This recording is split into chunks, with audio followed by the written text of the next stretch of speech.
Kia ora tonight on City News. The Bay of Plenty Regional Council has chosen Toi Moana as its official Māori name. Local fashion designer Adrian Whitewood has designs added to the museum's permanent collection. And the fire service is promoting their summer safety messages. But first, the Westpac Rotorua Business Person of the Year, Derek Shaw, says he was surprised to receive the honour. Judges said Mr Shaw had been in business and working for the community for over 30 years and had really made a difference in the city.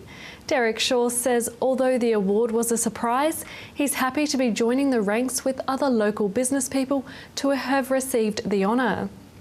I was there really to support St Chad's, who was a finalist in one of the categories, and having been involved in the trust for 17 years, I really went there to support them. And when they started just reading out a little bit of background about the winner of the Business Person of the Year, I thought, that's me. Yeah, that's interesting. It sounds like a couple of things I've been involved with as well. I wonder who this one of this person is. So I was quite surprised because I didn't really expect it, and I arrived late. I'd been in Gisborne for the day, and I knew I was going to be late. So yeah, I was sort of really stunned actually, and in a state of shock. I was, and it was, but it was. I have to say, it was very nice as well, and I really appreciated being sort of placed in that, if you like, in one of those.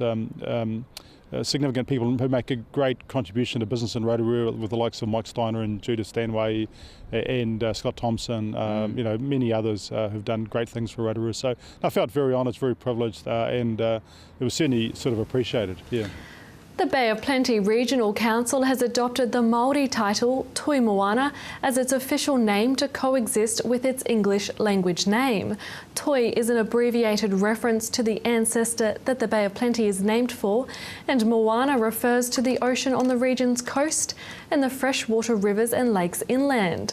Regional Council Chairman Doug Leader says the new name was unanimously chosen, and the council hopes people will feel comfortable using either name. The fire service is promoting their fire safety messages for summer, warning of leaving cooking unattended, especially on the barbecue. Fire Service Officer Dane O'Brien says as we move into Christmas, the don't drink and fry safety message is also extremely relevant.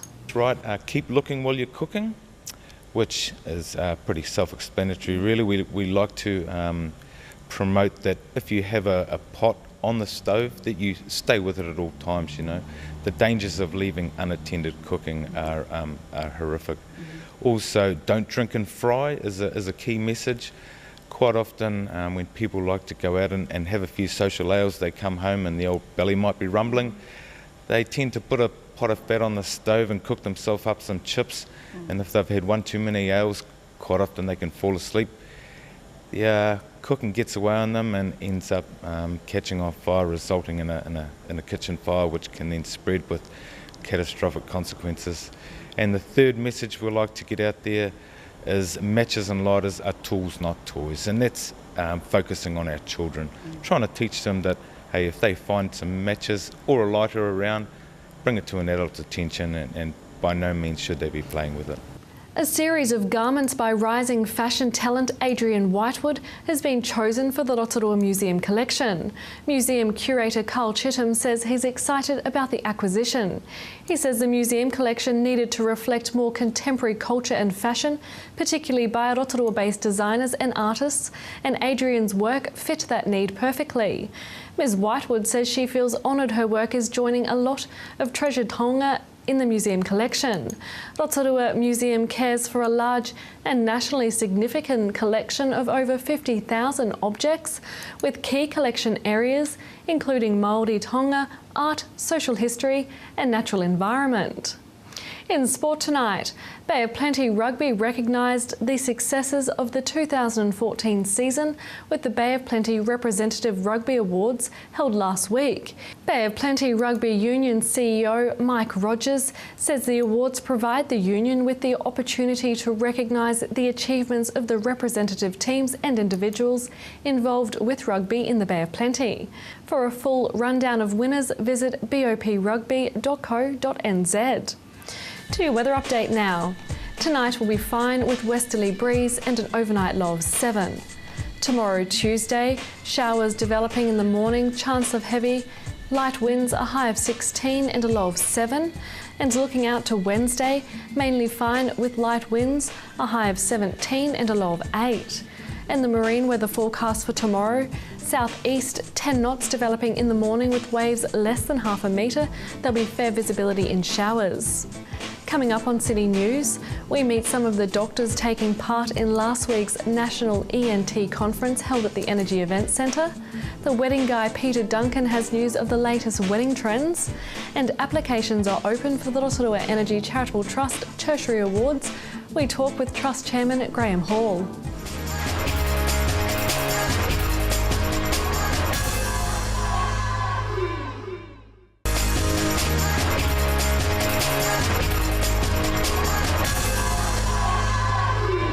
Everybody, well, I'm at the Energy Events Centre now, and it is a very special event, the 67th annual conference of ear, nose and throat specialists, and I'm joined now by 3 doctors, and they're going to pronounce the name properly for me, because what is it called, your field?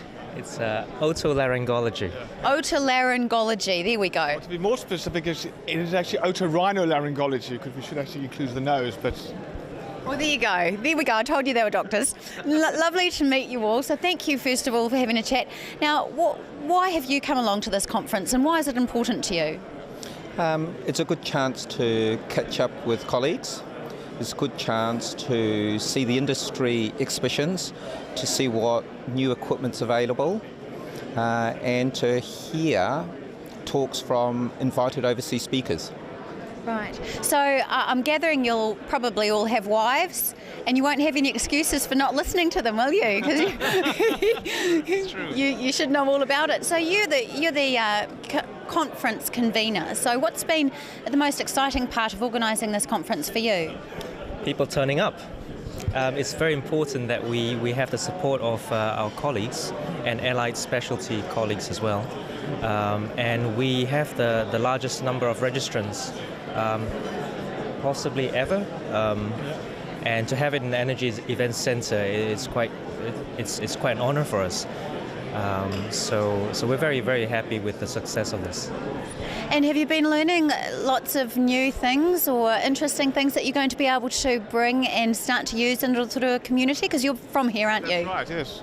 I definitely think so. I mean, all the talks have been very interesting. We've heard, for example, in the ear section, a new technique of opening up the eustachian tube, which is something which I haven't heard before. And this was from an international speaker from the United States. So that was extremely interesting and something which I might start to see if I can use that in my practice, and it would benefit our patients in Rotorua who have problems with their ears, and there are a lot of them in Rotorua. That's a big problem. Why do you think that is? Is it something to do with the environment? It could be. For some reason, we actually found that there are lots more middle ear problems in the Maori population, and as we know, in Rotorua, I think about 40% of our population is Maori, so they have lots of problems like with glue ear and perforated eardrums because of infections. And I don't know if it's the environment with the sulphur and swimming in the thermal pools and lakes and things like that. I think there's also lots of different factors, yes. So it's a 2-day conference, and 4 days. Oh, it's 4 days. 4 days, yes. Oh, well, your poster that I read was misleading. So it's 4 days. Tell me a little bit about what's happening on each day. The first day we had workshops, so that was a practical training session. I ran one of the workshops, and so it was to allow surgeons to do hands-on practice on certain skills and to update their skills as well. Second day is the true official opening of the conference, and that's today.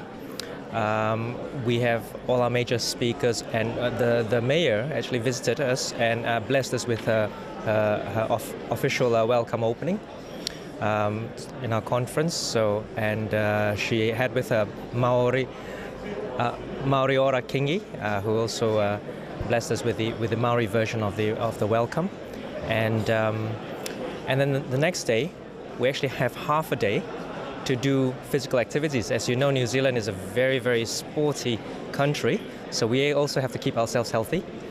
And on the final day, Thursday, we have a full day's worth of conference and a prize giving at the end for the best poster and oral presentation.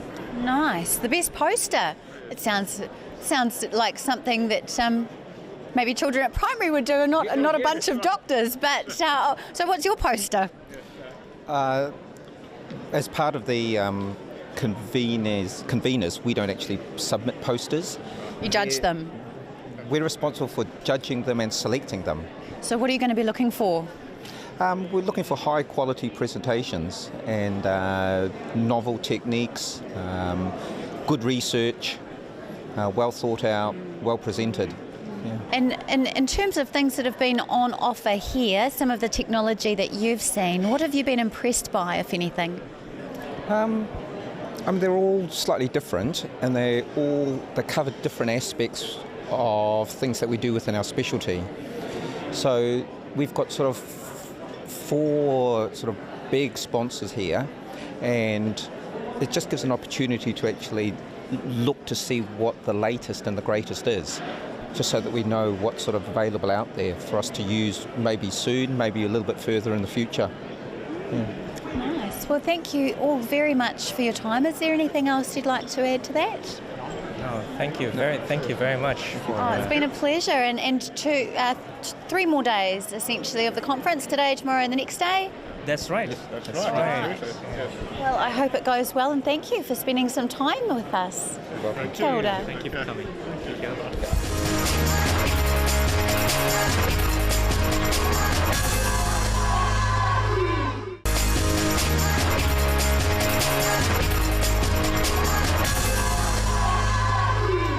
Kia ora.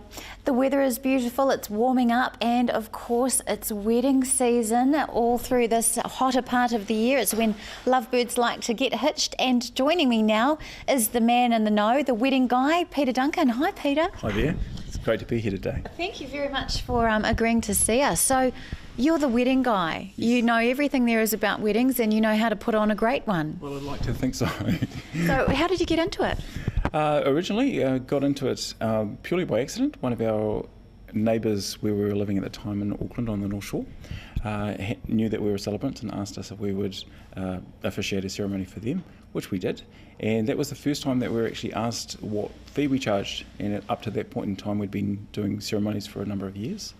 And that was the first opportunity where we realised that, hey, there's actually income to be made from this, and we felt that we were reasonably good at what we did, and so in that respect we then formally started the Wedding Guide company not long afterwards. So it's been a rise and a rise and a rise, and now you're expanding to Tauranga, I understand. We are. We envisage that the Tauranga operation should be up and away by the middle of next year. We're just making plans to move as a family.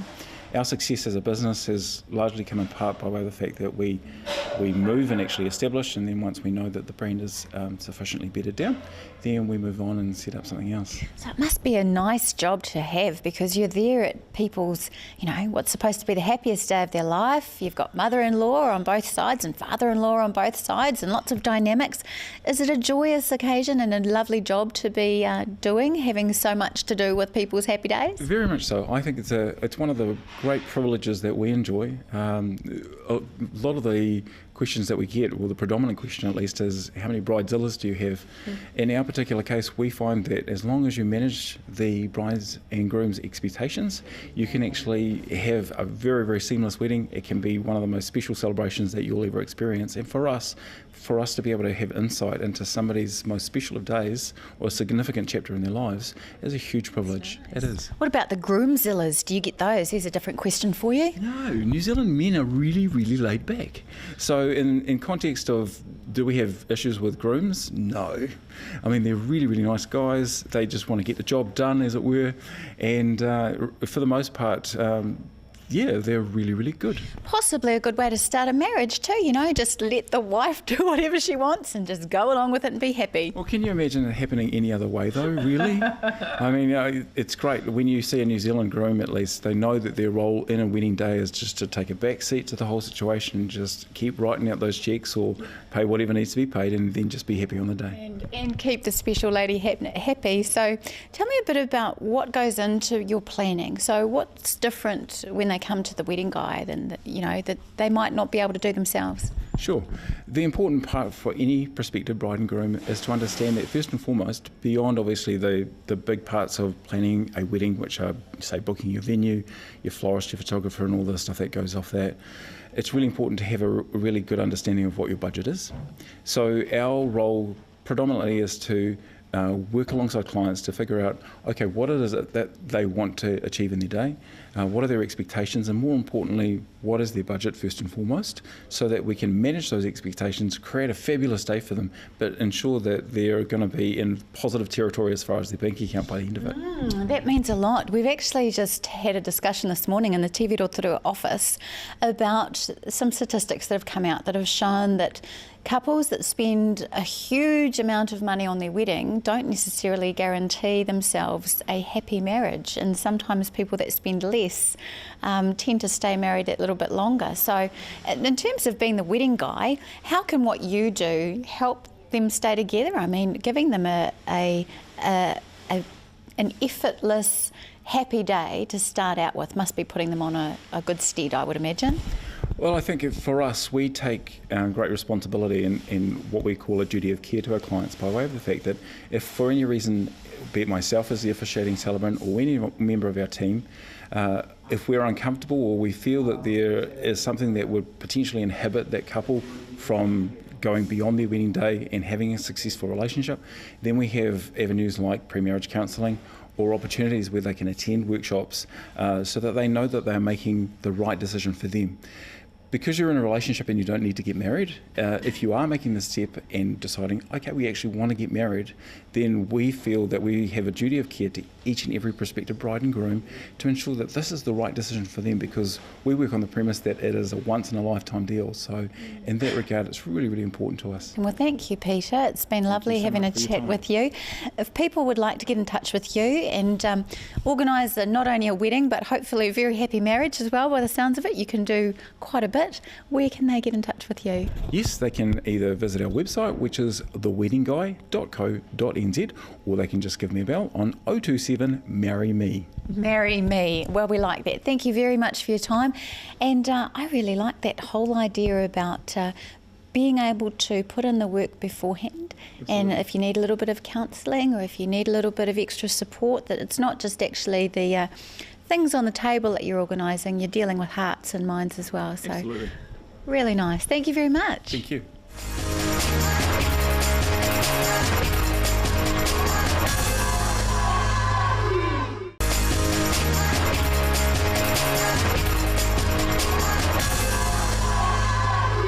Rotorua Energy Charitable Trust Tertiary Scholarship Awards are now open for 2015. Here to talk with us about those awards, Graham Hall. Graham, tell us about these awards. You have two categories or two set of awards to give out. Can you let us know about them, please? Yes, certainly. Well, we are now calling for applications for the Rotorua Energy Trust Tertiary Scholarships and also for the Waiariki Institute of Technology Scholarships. There are two scholarships for 2000 and they're awarded for 2015, worth quite a lot of money, and people can apply, students can apply for the tertiary scholarships from secondary schools through the rotoruatrust.org.nz. It's all done online. And it's been very successful in past years, and we are sure that it'll be very successful this year. And how many awards do you have in each category? Well, we have 60 altogether. There are 40 tertiary awards and there are 20 awards for the Waiariki scholarships for graduate, undergraduate and career enrichment. And we spend about $281,000 a year on scholarships. So it's quite a significant amount of money. Let's talk about who can apply. What are the criteria that people need to meet in order to be successful for this award? Well, the tertiary scholarships have to be attending a Rotorua high school or Te Kura kaupapa, and they have to be residents of Rotorua, because it's about really trying to help our citizens and help the parents of students here in our city. So they're restricted to people who actually live here. The Waiariki ones are different. They are restricted to students at Waiariki, and the graduate and undergraduate ones are designed to try and keep people here at Waiariki and get them to stay in the city. And it's been quite successful. And the same with the other scholarships, really. It's quite interesting to note that we've had some scholars who leave, but we have many who return after their tertiary studies. And we have Crown prosecutors, we have CEOs of big businesses, we have a lot of scholars who actually come back to Rotorua because they love the area, they love the environment. But we have a number of others who hold very high positions overseas, and we're hoping to do something about bringing those booklets and getting a booklet out, but also bringing people here back again. Let's talk about the numbers who apply for these awards. Are there more demand than you have awards? Are they quite popular? Yes, they're very much sought after, Mel, and quite hard to get them too. They're based on the tertiary awards based on the criteria of academic criteria and also work that the people do and the young students do in the community. So they're not all just totally academic scholarships. They're awards that are based on people who actually make a contribution to the community as well, but very, very much sought after. And each year the standard goes up and up and up, and it's actually quite hard to get them. So they're quite prestigious awards. And so why have the Trust gotten behind the community and made these awards for education? Well, Mel, we think it's really important to support young people in the community, and we made a commitment in the last 20 years of $5.8 million to scholarships in Rotorua. And as I said before, we spend about $281,000 a year, and we do it because we believe in our young people. They do need supporting. It also supports the parents as well, because some parents need that. They would have to support their children totally, so we can help them along a little bit. Understandable. Now, when it comes to education and the expense of it, the expense is far beyond just the tertiary cost, isn't there? You also got living expenses. What is the money predominantly used for? Well, we allow the students to use it for whatever they like. We give them quite a bit of freedom. If they want to use it to go towards their board or towards their books or towards their class fees or course fees, we allow that. And provided they live up to the reputation that we expect of them in terms of making sure that they pass their papers, then that can go on for up to 4 years for tertiary study. Let's touch on the charitable side of things, because you said that a part of the criteria is to make sure that you have been involved in helping the community. What organisations out there are there for children of their age? There's not very many that can actually support a lot of children, and we're one of the few that do actually support. The universities help with certain scholarships, but they're pretty high level. So we are pretty fortunate in Rotorua, I think, that the Trust is available to support these young people. Lovely. Thank you so very much for your time, Graham, and I wish you well and hope you don't get inundated with applicants. But if you do, that's life, eh? It'll be great, eh? Thank you very much, You're Mel. welcome. Thanks. You're welcome. That was Rotorua Charitable Trust Chairman Graham Hall speaking with Melanie Groves. And the study awards are open to students who live in the Rotorua district, and they close on the 30th of November. To contact City News, email news@tvrotorua.co.nz. Thanks for joining us tonight. From all the team here at City News, ko Maria.